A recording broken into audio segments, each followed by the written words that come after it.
Le créateur, le père de Tintin, cette étoile de première grandeur au firmament de la bande dessinée, c'est Georges Rémy. Rémy Georges. R.G. C'est lui. C'est le maître d'œuvre d'une comédie humaine ou de tous les personnages les plus connus, et bien sûr, Tintin. Tintin, c'est un modèle proposé aux adolescents. Tintin, c'est le reporter. Tintin, c'est celui qui parcourt le monde, qui se tire d'affaire dans toutes les situations.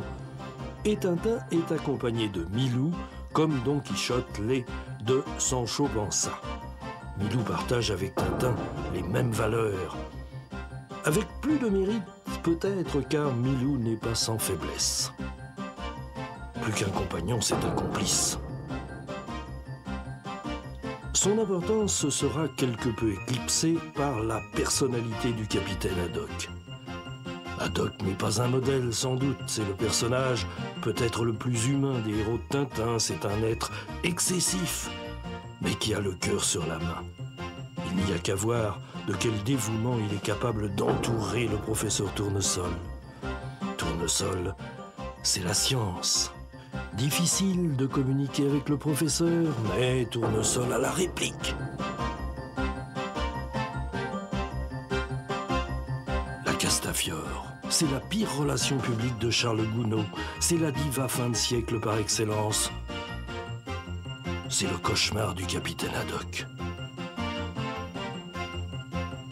Et puis, il y a les deux Dupont, qui ressemblent à la bêtise comme des frères.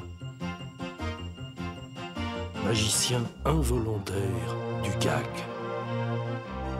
Mais les deux Dupont, Milou, Haddock, la Castafiore, ne sont que les personnages principaux parmi les centaines d'acteurs que compte l'œuvre de celui que l'on n'hésite pas à appeler le Balzac de la bande dessinée.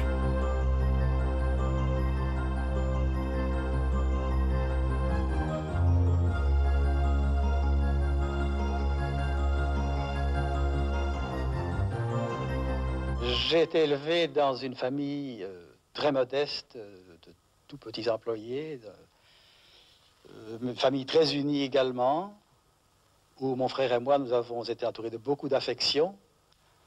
Quant à l'époque, je me souviens surtout, bien sûr, de celle d'après-guerre, au moment où la Belgique se remettait de cette guerre et où elle pansait ses plaies, où elle était encore groupée, rassemblée autour de son roi, Albert. Bref, l'impression générale dont je me souviens, c'est celle d'une époque calme et paisible.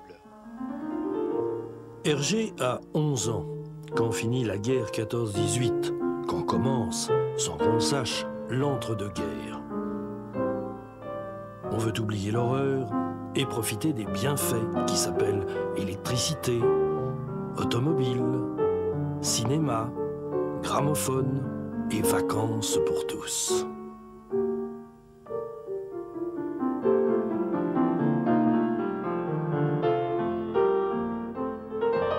La Belgique, à laquelle on prédisait un avenir de courte durée, est majeure.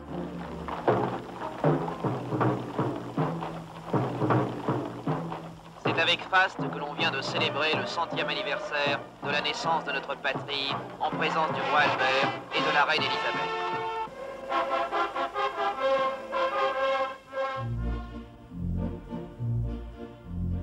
Le cinéma est sorti de l'œuf et ses héros vont captiver l'adolescent Georges Rémy. Chacun de leurs gestes sera plus tard l'objet d'un gag, l'objet d'un trait. Les livres illustrés font partie de ces lectures de jeunesse.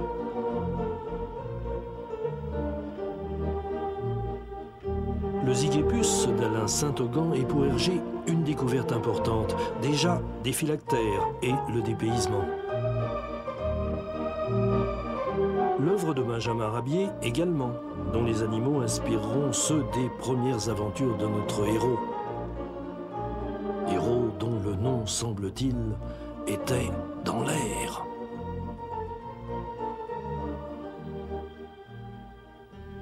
Tous ces gens, tous ces créateurs de bande dessinée, tous ces artistes, tous ces héros de bande dessinée ont eu certainement une influence sur ce que j'ai fait par la suite. Mais il y a une découverte encore qui m'a marqué beaucoup plus profondément, qui a eu une importance beaucoup plus considérable sur ma vie, et c'est celle du scoutisme. où j'ai découvert là un esprit tout nouveau, d'abord l'amour de la nature, l'esprit de jeu, l'esprit d'équipe, la camaraderie, la parole d'honneur, aussi la bonne action qu'on essaye de faire tous les jours. Enfin bref, tout ce que nous a apporté l'invention de Baden-Powell. 25 000 scouts acclament Lord Baden-Powell, créateur et chef mondial du scoutisme. Continuez à pratiquer votre scoutisme, non seulement pour la distraction et le plaisir que vous en retirez, mais pour la joie de lui consacrer tous vos efforts sous la forme de bonnes actions et d'amitié envers les autres.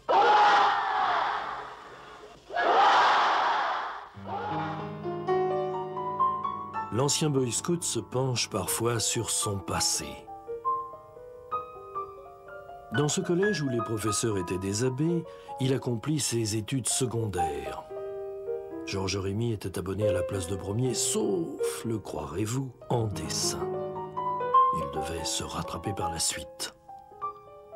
Hergé fit partie de ces scouts catholiques. Et c'est dans le journal Le Boy Scout belge qu'il fit ses premières armes.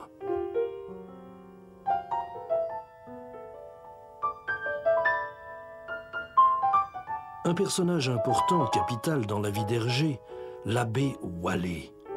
Directeur du journal catholique le XXe siècle, il créera à l'intention des jeunes le Petit XXe et en confiera la responsabilité à Hergé. Et c'est là que Totor, le Boy Scout, se transformera en Tintin, le reporter.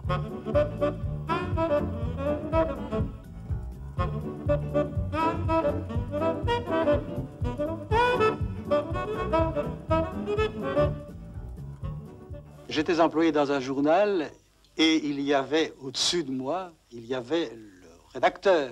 Et au-dessus du rédacteur, il y avait le reporter. Et le reporter, c'était le grand voyageur. C'était d'ailleurs l'époque où il y avait la croisière jaune, où il y avait Alain Gerbeau, où il y avait tous ceux qui parcouraient le monde, les grands journalistes comme Albert Londres et Kessel. Et j'ai voulu faire de Tintin, justement, un reporter de journal qui lui aussi allait voyager.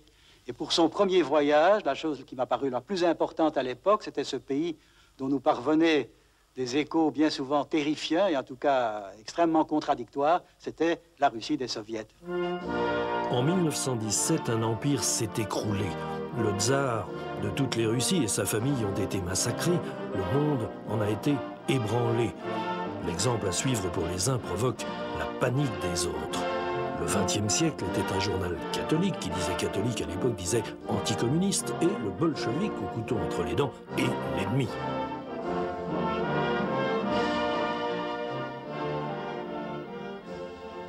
C'est un livre écrit par un Belge qui va inspirer le père de Tintin.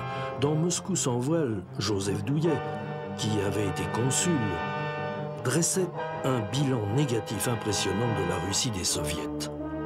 Et Tintin va y découvrir que seul le bon communiste peut survivre.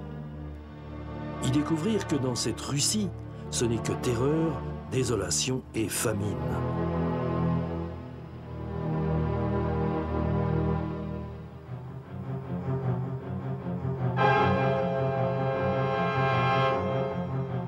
La police secrète règne en maître et la propagande est destinée à duper l'étranger.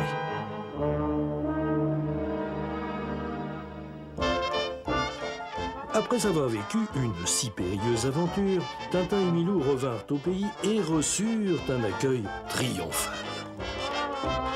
C'est l'accueil réservé aux héros. Et les héros sont légion. Dont Lindbergh.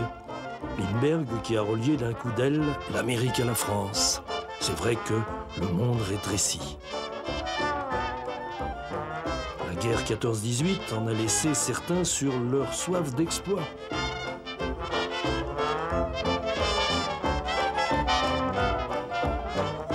Alain Gerbeau, de 1923 à 1929, boucla un tour du monde. C'est le triomphe du navigateur solitaire.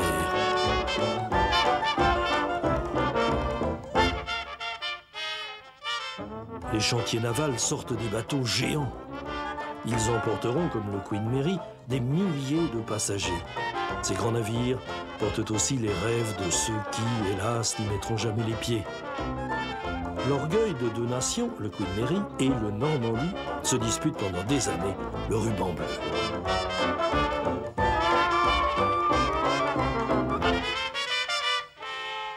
Le journaliste devient grand reporter. La colonie est à la porte.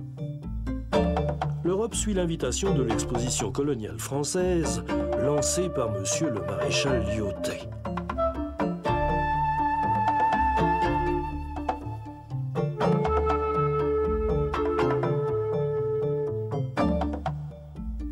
La Belgique a aussi ses héros. 1925. Edmond Thieffry, lieutenant aviateur aux nombreuses victoires, proposa de relier la Belgique au Congo par la voie des airs. Un appareil fut construit à Bruxelles.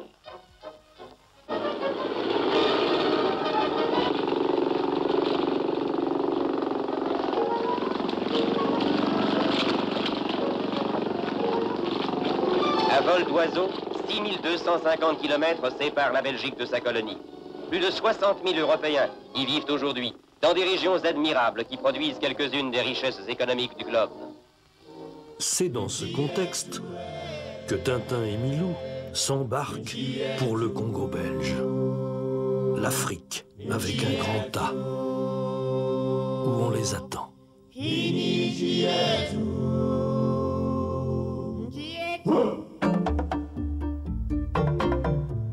Notre reporter est simplement venu rappeler aux Noirs qu'en toutes circonstances, l'homme blanc faisait marcher ses cellules grises et les locomotives.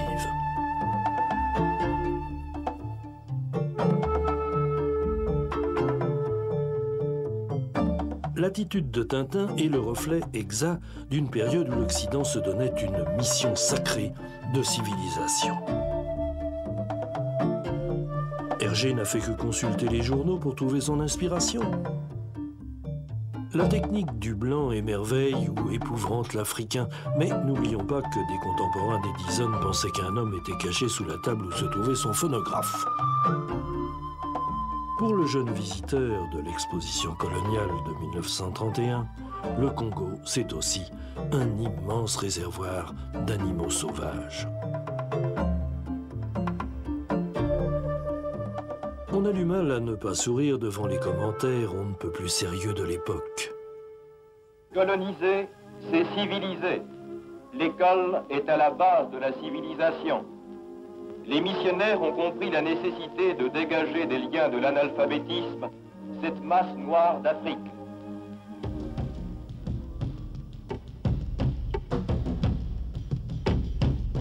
Lors d'une réédition de Tintin au Congo, Hergé lui-même s'est senti obligé de transformer en leçon de calcul la leçon d'histoire. En 1931, Hergé a 24 ans, Tintin repart vers l'Amérique, monde encore 1000 fois plus neuf qu'aujourd'hui.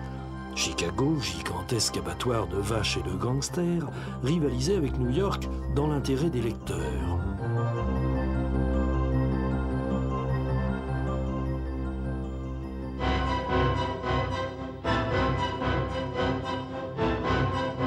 Les reportages que l'on peut lire à l'époque sont partagés entre l'émerveillement et l'horreur. Que devient l'homme dans tout ça, s'inquiète-t-on? Tintin met bien sûr le doigt dans tous les engrenages, mais le retire à temps. Il prouvera qu'il conserve ses qualités de boy scout, incorruptible et chevaleresque. Hergé stigmatisera l'attitude des Américains blancs, exploitant les peaux rouges et s'emparant de leur territoire pour y faire pousser une forêt de gratte-ciel. Tintin échappe à cette fascination un peu superficielle du Nouveau Monde et son créateur avec lui.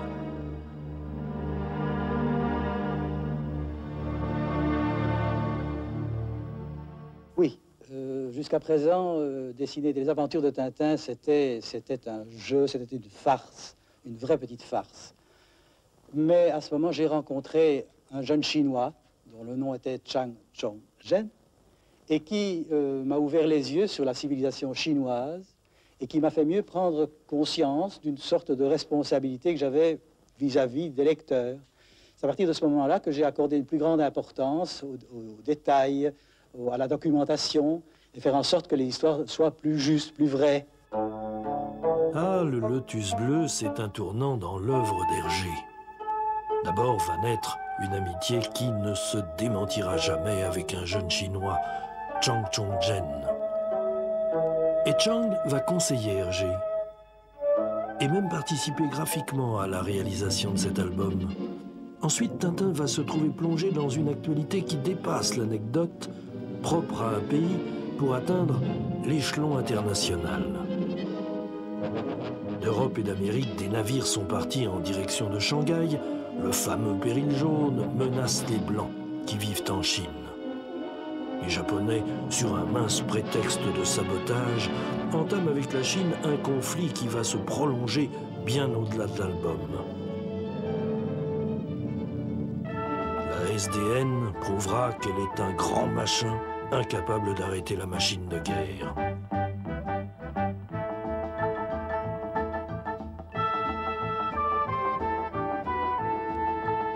L'influence du trait chinois, économe, sur le dessin d'Hergé sera capitale et il en sortira la ligne claire. La réalité et la fiction sont intimement mêlées dans le Lotus bleu. Tintin, grâce à Chang, acquiert une part d'humanité qu'il ne possédait pas dans les aventures précédentes. Chang le sauvera à son tour et Hergé ne sait pas encore qu'ils auront l'occasion de se retrouver à la Seine comme à la ville.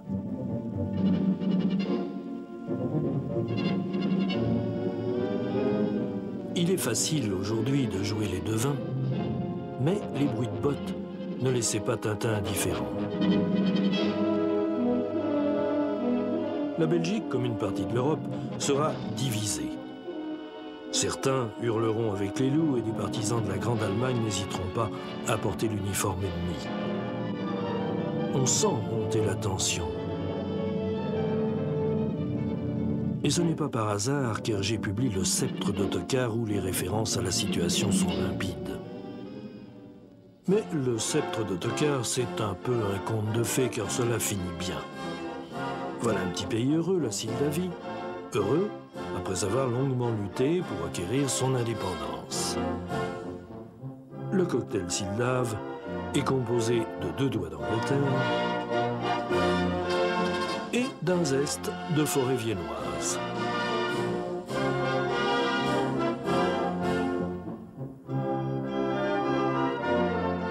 Et l'on n'est pas surpris d'y découvrir une chanteuse qui ne sait pas encore qu'elle va devenir une diva.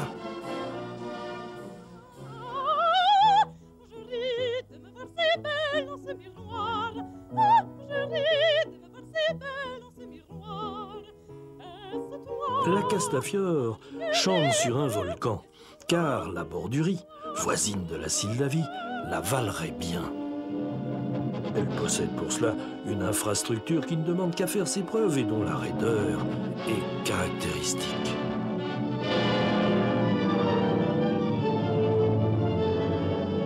Que deviendrait la Sildavie sans Tintin?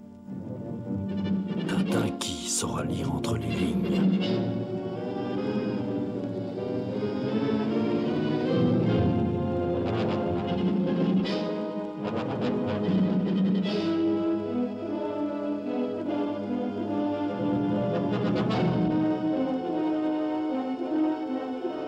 Tintin se lance encore dans une nouvelle aventure alors que le conflit va éclater.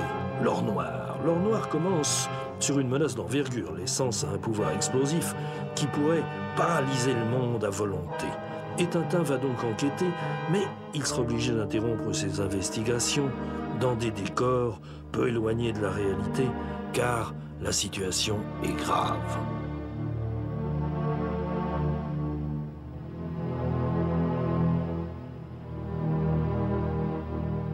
Mai 40, mois noir. Envahie par les Allemands, la Belgique abandonne le combat. Que peut penser un Belge démobilisé quand il est catholique et que le roi déclare « Reprenons le travail ».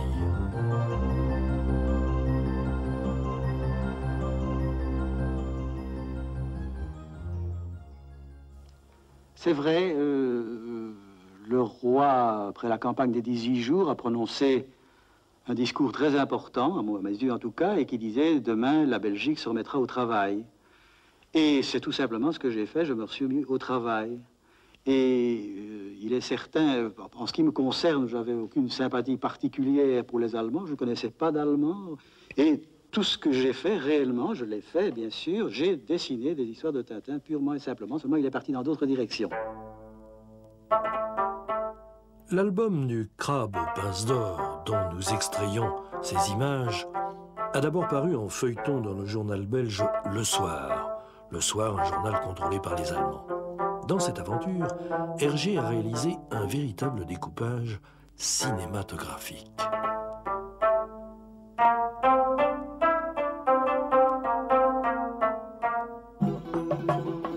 C'est dans le Crabe aux pinces d'or que Tintin va faire, et nous aussi, la connaissance d'un personnage qui se hissera rapidement au premier plan, faisant un peu d'ombre à Milou, le capitaine Haddock.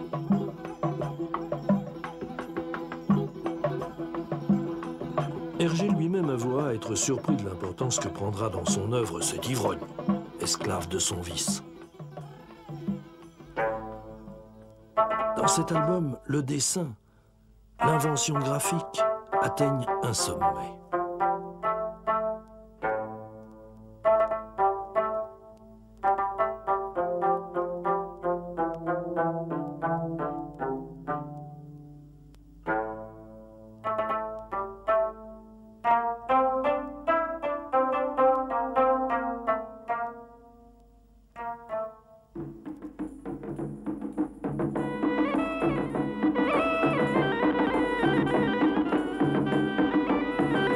Hergé considérera que lorsque le capitaine ivre d'alcool et de jurons sème la panique parmi les assaillants, en groupant en une seule case une succession de mouvements, il a réalisé là un de ses meilleurs dessins.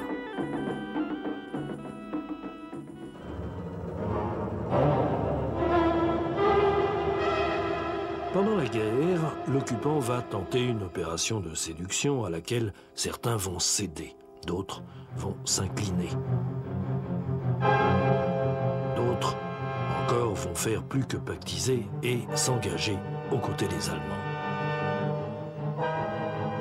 Les artistes vont s'évader dans leurs œuvres et la contrainte fera naître dans bien des domaines des chefs-d'œuvre.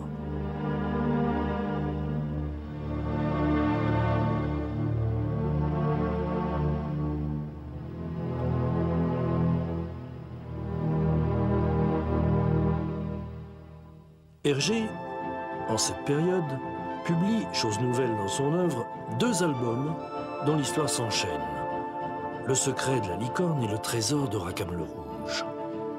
Les héros, au lieu de partir dans une contrée où la présence d'un reporter pourrait se justifier, vont remonter le temps et grimper dans l'arbre généalogique du capitaine Haddock, qui ne peut descendre que d'un illustre et courageux ancêtre.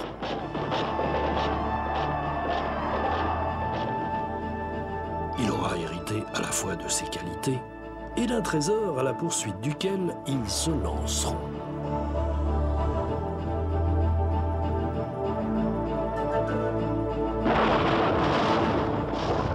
Ils seront aidés dans leur recherche par l'invention d'un sous-marin de poche. Comme le bathyscaphe est l'œuvre d'un certain Auguste Picard, ce sous-marin est celui du professeur Tournesol, compagnon désormais inséparable de nos héros. Happy End, le Boy Scout pourra, à l'avenir, mener la vie de château, où Linsart recèle même de quoi effectuer, le cas échéant, une petite réparation.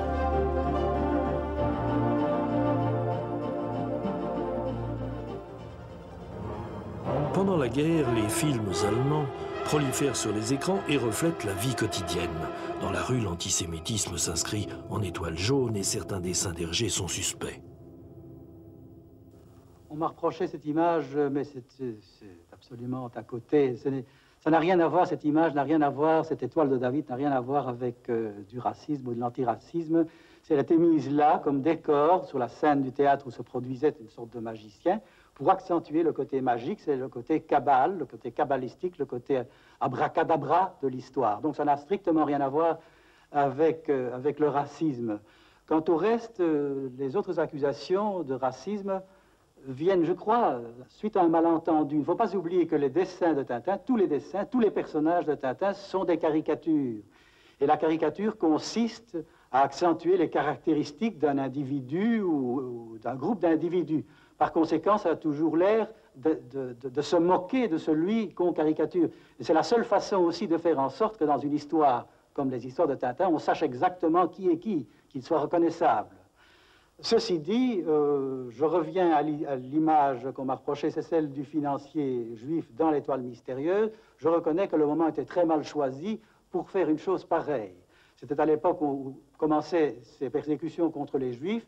À ma décharge, je dois dire que je les ai connus que très peu. J'ai entendu parler de certaines choses, mais on a vraiment compris l'ampleur et l'horreur de ce qui s'était passé qu'après la guerre. Ces propos ne sont pas de ceux qu'on écoutera au moment de l'épuration. La répression s'abat sur Tintin.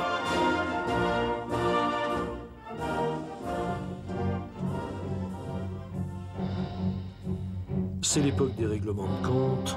Pour certains, l'addition est lourde.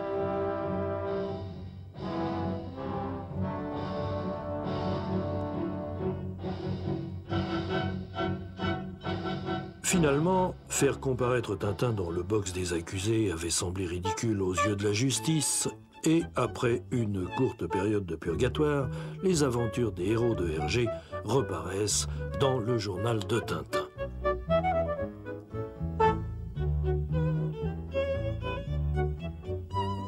Le reporter devient un magnat de la presse, des petits et des grands enfants.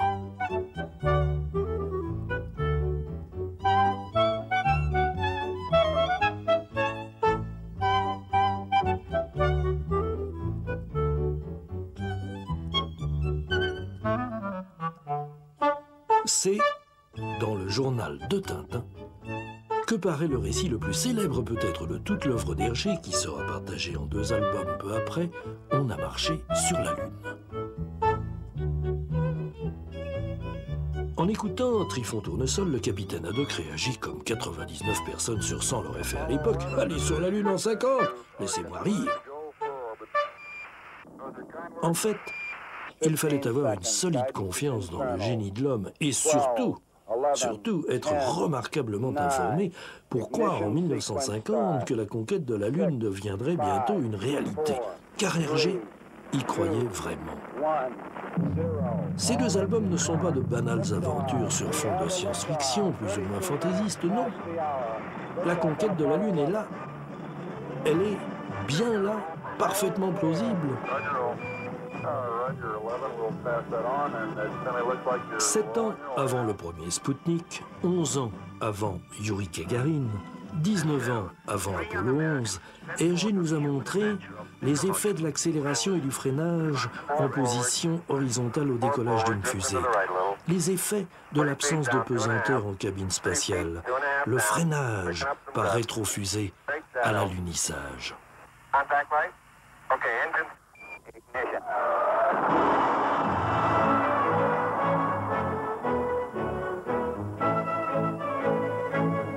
Un scaphandre lunaire très ressemblant lui aussi.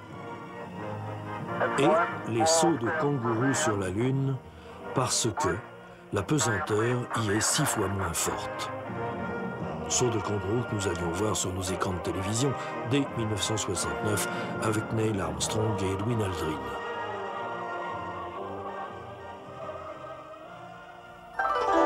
Tintin au Tibet sera pour Hergé, dans bien des sens du mot, un sommet. Un sommet de l'amitié d'abord. Tintin, seul contre tous, croira à la survie de Chang. Chang, son ami chinois. Oui, celui du lotus bleu disparu dans un accident.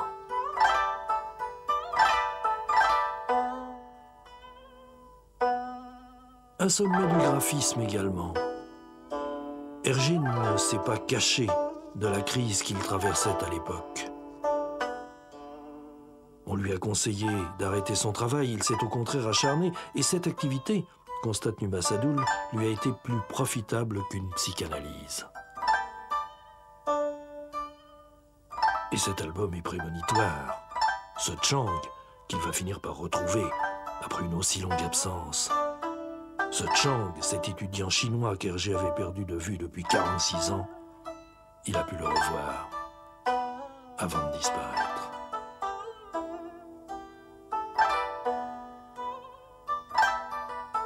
Image d'un événement, image d'un rêve qui se réalise comme dans une bande dessinée. Venant de Chine, après des années de recherche, pareil à celui de l'album, il débarque un beau matin. C'est lui, c'est Chang. Tout de suite, un coup de fil à Georges Rémy. Hergé. Cher Georges. Ah, je suis à Paris. Oui.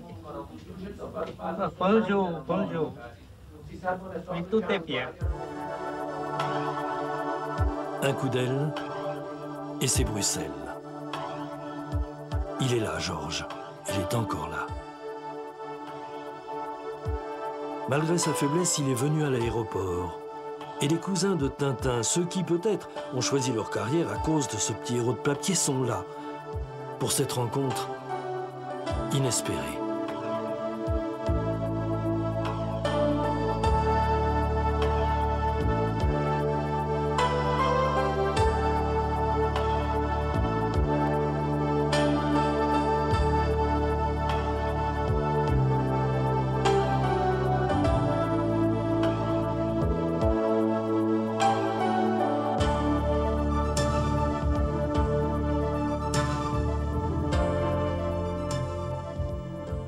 Comment expliquer une émotion qu'on ressent?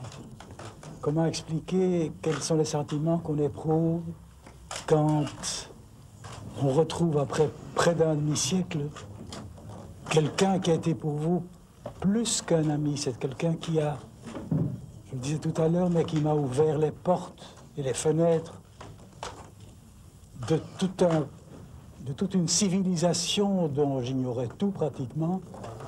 C'était un monde que Chang m'a ouvert. Hergé malade avait promis deux choses. Je viendrai à l'aérodrome chercher Chang et je viendrai à la fête que vous avez organisée. Et quantité d'amis d'Hergé étaient venus spontanément, sentant que des béats comme celle-là, ils n'en verront peut-être plus. Même l'abbé Gosset, qui les avait présentés l'un à l'autre, était lui aussi de la partie. Qui parmi tous les assistants ne devait pas quelque chose à celui qui fit tant pour que la bande dessinée acquiert ses lettres de noblesse?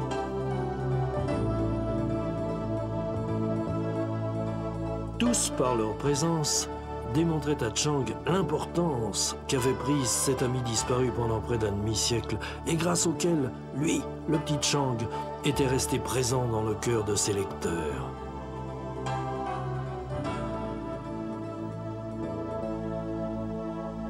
Et Chang n'a pas déçu. Il était tel qu'on l'imaginait. Il sortait d'une bande dessinée comme d'une hibernation. Il retrouvait les ateliers de sa jeunesse.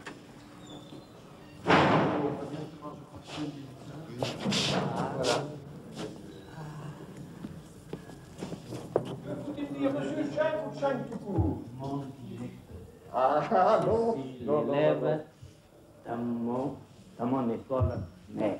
Oui, vous revenez ici, vous avez été à 24 ans, 20 ans, Plus demi-siècle. demi-siècle. 46 ans. Oui, c'est ça. Voilà, C'est ça, oui. avec tout ce que vous avez fait. Ah oui. Et je vais montrer. Tenez, je vais vous donner ici. Il est là, il est là, il est là. Voilà. Nassi, ici. Voilà la photocopie, Oui. la copie de cela. Mais maintenant c'est trop petit. La casquette est trop petite. Chang, à l'Académie des Beaux-Arts de Bruxelles. Chang et la reine Fabiola. Tous les spectateurs de cette soirée applaudirent ces images. Pour chanter.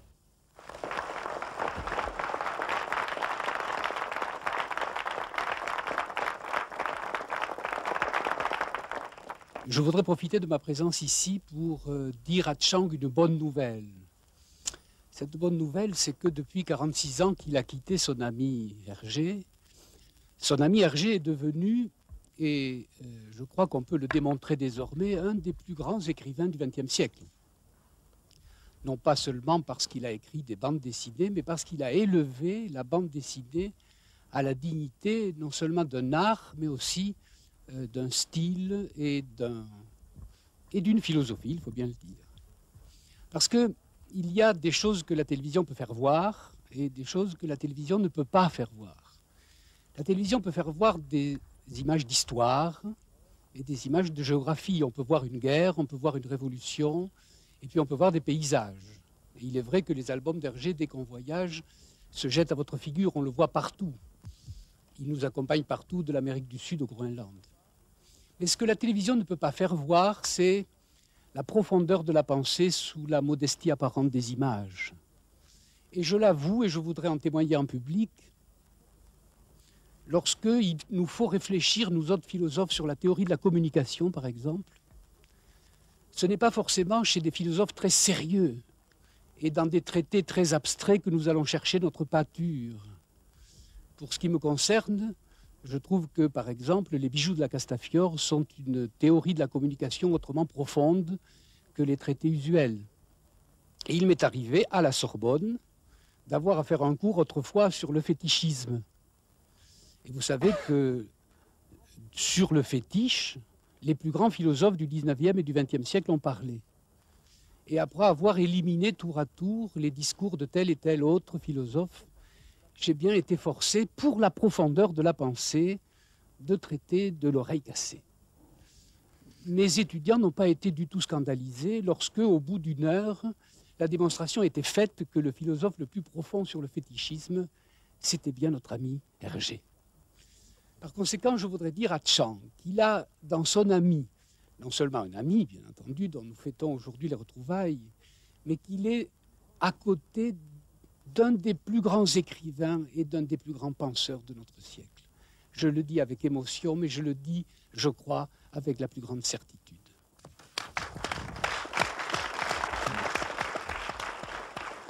Chang, l'ami d'Hergé, un grand homme, Hergé. Un des plus grands créateurs de personnages qui nous sont devenus aussi familiers parce qu'ils sont quotidiens, parce qu'ils sont immortels, parce qu'ils sont tout simplement classiques. Les personnalités les jugent et s'y réfèrent.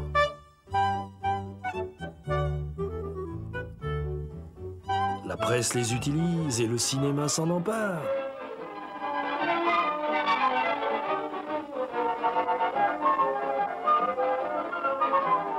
Attention, attention, amis de Tintin, vous êtes là? C'est dans ce beau jardin que commence, à l'instant, une histoire qui va vous laisser haletant. Et voici le héros de l'histoire.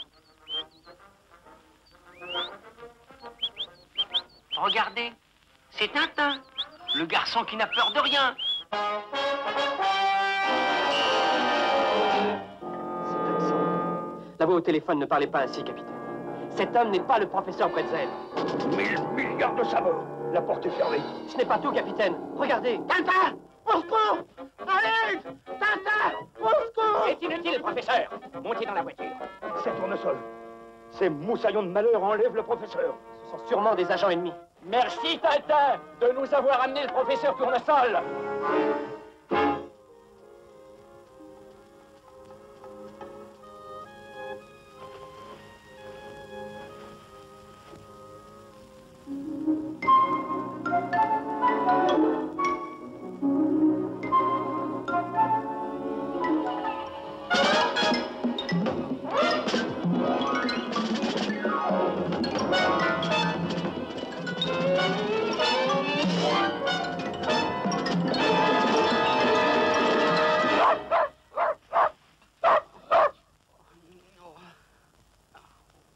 Capitaine!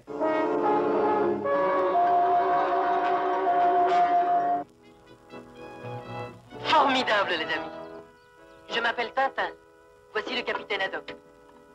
Ah, lui, c'est Milou. Moi, c'est Nico. Et elle, c'est ma sœur Nouchka. Et lui, c'est Gustave. Il est très fort. Lui, c'est Dupont. Et lui, c'est Dupont. Enchantant. Qui vient de Turquie? De Turquie?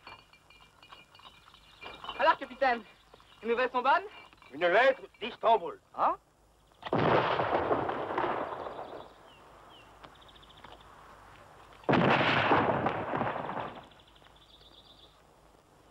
Victoire! Victoire! Victoire! Mon nouveau carburant est au point. Enfin, presque. Une source d'énergie nouvelle est née. Le super tréphoniol. Il était normal que l'œuvre d'Hergé attire les réalisateurs de films, tant les albums sont découpés comme des scénarios. Tant les gags, les séquences, les angles de prise de vue, les mouvements sont suggérés.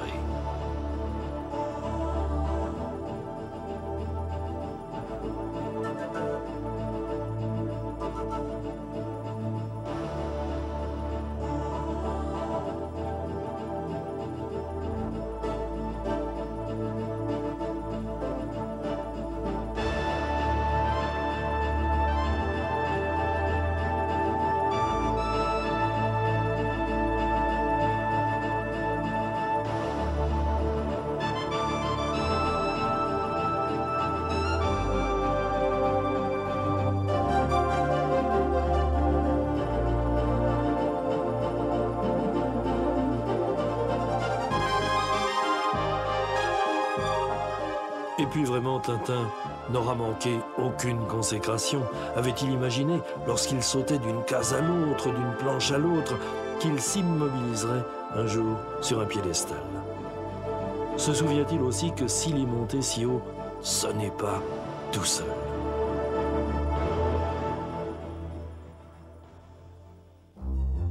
La légende de Tintin prend sa source ici.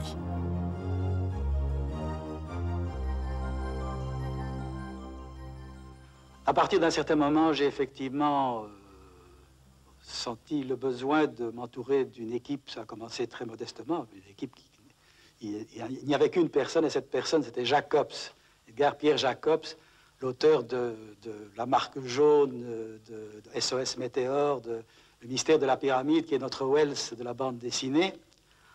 Ensuite a suivi Jacques Martin, qui lui a créé un petit personnage de Gaulois enrôlé dans les armées de César, à Lix, et où c'est ce qui est tout à fait documenté sur cette époque. Il y a eu Jos Lux qui, sous son nom de guerre, Joël Hazara, publie les aventures et les mésaventures d'un petit soldat japonais qui s'appelle Taka Takata. Qu'est-ce qu'il y a? Il y a encore Roger Leloup qui a créé les aventures d'une jeune japonaise électronicienne, les aventures de Yoko Tsuno. Il y a eu aussi un dessinateur qui ne fait pas précisément de la bande dessinée, mais de l'illustration, et alors qui s'appelle Bruno Cassirs. Il y en a eu d'autres encore. Il y a eu Guy Sissi, mais qui a évolué autrement. Il y a eu Gion, qui fait aussi une bande dessinée d'ailleurs, dont Monsieur Magellan. Le courrier est abondant et varié.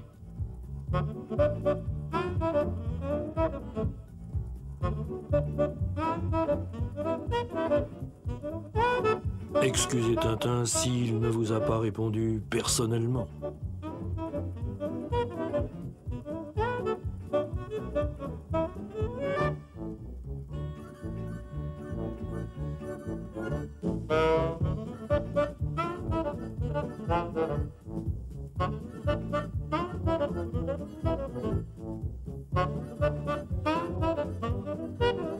Mais au fait, il doit y avoir derrière un tel héros une nuée, je dirais même plus, beaucoup de dessinateurs, pensez-vous peut-être? Pas du tout, mais une recette. La voici. Copiez-la et vous serez peut-être célèbre. Hergé va chez son collaborateur Bob Demore. Bob Demore se rend chez Hergé. Ils se consultent régulièrement. Alors la recette, très simple. Un crayon, une gomme, du papier, une petite idée au départ. Chaque page doit avoir un maximum d'informations. Il faut qu'on ait envie de la tourner. Un bon découpage, capital. Le geste doit être précis, le lecteur est exigeant. Je pense que le bras est bien à sa place comme ça. Et voilà. Ok, merci Bob. Oui, parfait. Tout à fait bien. Tout à fait bien. Parfait. L'attitude sera fignolée jusqu'à ce que le dessin soit à l'égal de l'histoire. Simple, clair, lisible, plausible.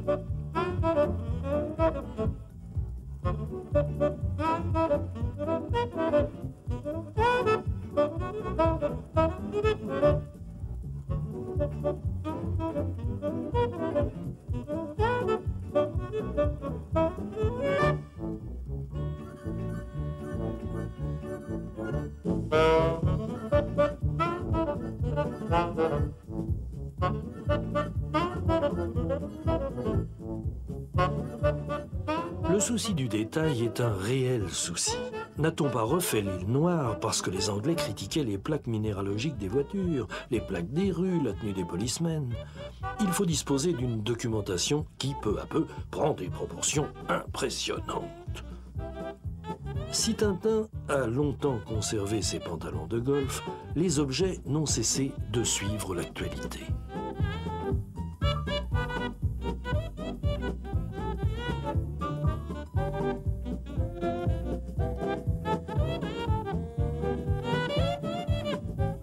La plantation du décor est essentielle.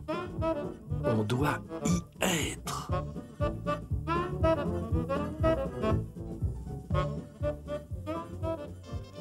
C'est grâce aux documents encore qu'un personnage sera plus réel, qu'un objet sera plus crédible.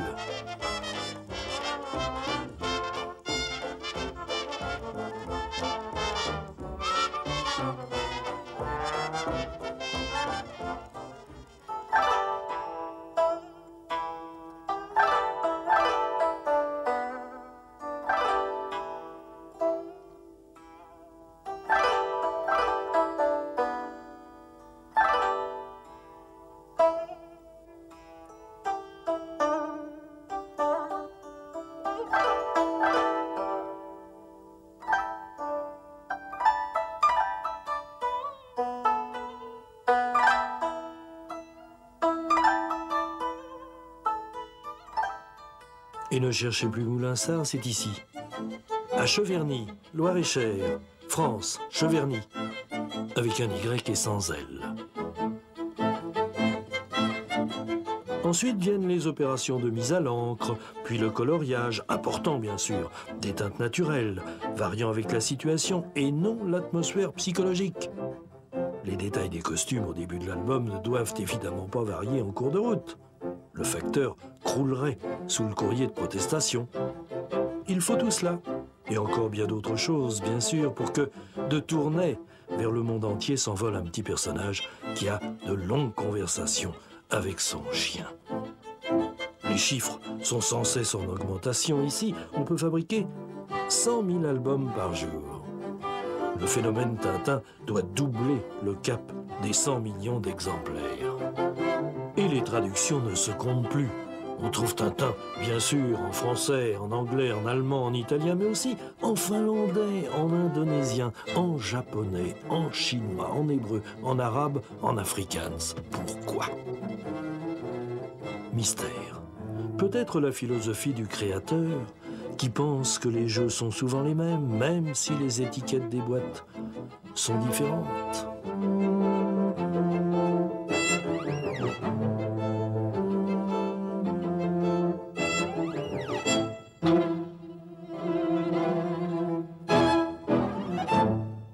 Oui, Tintin c'est un regard amusé et sceptique sur le monde et sur les événements. C'est lorsqu'il y a une phase sérieuse dans mes histoires, c'est immédiatement suivi par un sourire, comme le jour succède à la nuit, mais comme les deux faces d'une même médaille sont inséparables l'une de l'autre, c'est l'avers, c'est le revers, elles sont inséparables, pourtant elles sont tout à fait différentes, c'est ça. Quand Au sérieux de l'histoire succède immédiatement un sourire. J'ai aussi tenu à être libre, à garder une indépendance totale vis-à-vis de toute conviction même. Et c'est un peu ça qui fait la caractéristique de Tintin. En fait, le capitaine, quand il se fâche, c'est un peu moi quand je me fâche. Que Tournesol, quand il est distrait, c'est moi quand je suis distrait. Les deux Dupont, quand ils font une bêtise, c'est moi quand je fais une bêtise. En fait, Tintin, c'est un peu moi.